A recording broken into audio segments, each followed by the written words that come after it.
On vous explique. 15%, voilà ce qu'a obtenu Trump. À partir du 1er août, ce sera à cette hauteur que les produits européens arrivant en sol américain seront taxés. Inversement, des États-Unis vers l'Europe, ce sera toujours 0%. L'Europe s'est aussi engagée à acheter 640 milliards d'euros d'hydrocarbures américains sur 3 ans, à investir plus de 500 milliards aux États-Unis et à acheter davantage d'armes américaines.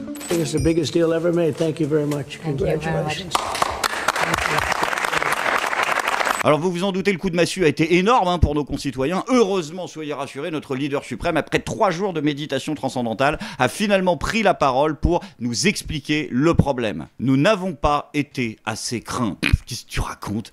Puis n'importe quoi. Mais non, mais déjà on est craint, excuse-moi, puis t'as tout fait pour pendant 7 ans. Et puis deuxièmement, c'est pas ça le problème, il a expliqué François Bayrou. La voix de l'Europe est une voix d'affirmation et de résistance quand il le faut. Et là, il fallait pas, visiblement. Non, il fallait pas. Mais c'est parce que François Bayrou, c'est son côté bouddhiste, tu vois. Il encaisse comme ça, et il laisse le karma agir. Le problème, c'est qu'entre-temps, il a pris un café et il s'est énervé. Alliance von der Leyen-Trump, c'est un jour sombre que celui où une alliance de peuples libres... Oui, ouais, mais le problème, du coup, c'est qu'en fait, du coup, on n'est pas une alliance, et puis on n'est pas des peuples libres. Non, on n'est pas rassemblés, techniquement. Ce qu'on a, on a dit non, donc en fait, là, c'est de force. Pour affirmer des... Non, c'est pas pour affirmer des valeurs, non plus, c'est pour... Bon, c'est pas grave. Et défendre... Non, on défend pas, on se laisse faire. Leurs intérêts... Non, les vôtres, pour le coup. Se résout à la... Non, on se résout pas, techniquement, parce que c'est pas nous qui avons choisi, mais en fait, ça a été imposé, quoi, de fait, à la soumission. Ouais, alors en fait, le problème, c'est que quand tu fais des phrases où il y a tout qui est faux dedans, ça devient illisible. Bon, allez, c'est pas grave, de toute façon, on a Sophie pour tout nettoyer. Bah, Sophie Primas, la porte-parole du gouvernement, elle, à chaque fois, essaie de nous expliquer les choses calmement.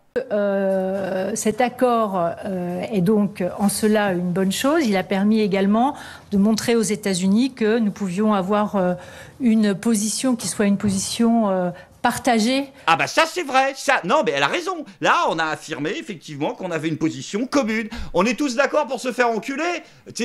Oui, ok, non bah c'est bon, alors l'Europe est unie. Une position qui soit une position partagée par l'ensemble des États de l'Union européenne. Oh putain, le lapsus. Oh là là, j'allais dire ça va tout ruiner, mais je sens qu'il n'y aura pas grand-chose de toute façon. Alors, est-ce que c'est un accord qui pour autant est bon? Nous considérons, le gouvernement considère, vous le savez, que c'est un accord qui est déséquilibré, qui donne de la visibilité, mais qui est déséquilibré. Ah, mais ça donne de la visibilité, quelle bonne nouvelle! Petite youtubeuse, non mais c'est vrai, on dirait Nana qui est là. Oui, bah je sais, vous me reprochez d'avoir fait ce feat. Effectivement, j'ai été humilié pendant tout le stream, mais d'un autre côté, j'ai gagné vachement en visibilité. Je dois dire immédiatement que l'accord n'est pas connu dans les détails. Donc je ne peux pas vous donner aujourd'hui de détails. Comment ça, vous connaissez pas les détails de l'accord? C'est-à-dire, vous ne savez même pas ce qu'il y a dedans? Ah bah désolé du coup de vous avoir dérangé. Vous savez ce que je suis en train de me dire? L'époque où vous nous avez le mieux vendu l'Europe, c'était quand vous en parliez pas. Non mais vous devriez revenir à des choses simples, tu sais, genre les spots publicitaires de mon enfance. Ça au moins c'était efficace. Et très con.